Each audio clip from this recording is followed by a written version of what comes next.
food has such a big effect on your moods, on your sleep, and on your health for you and the kids. You know that, and I know that. But I want to show you that making food changes doesn't have to be that big a deal. It is not all or nothing. It can literally be a recipe a week.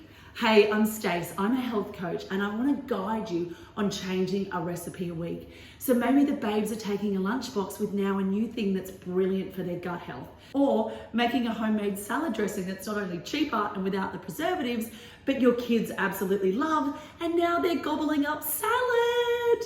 This club is awesome. You're gonna love the recipes, but you're gonna stay for the motivation, because there's gonna be thousands of other mamas that will be posting in our private Facebook group saying, Stace, tried your recipe, fussy kid, absolutely loved it, brilliant. That's gonna give you the motivation and the courage to try these new things, because where could your family's health be in a year's time if you brought in just one new healthy recipe a week? Come join. See you in the club.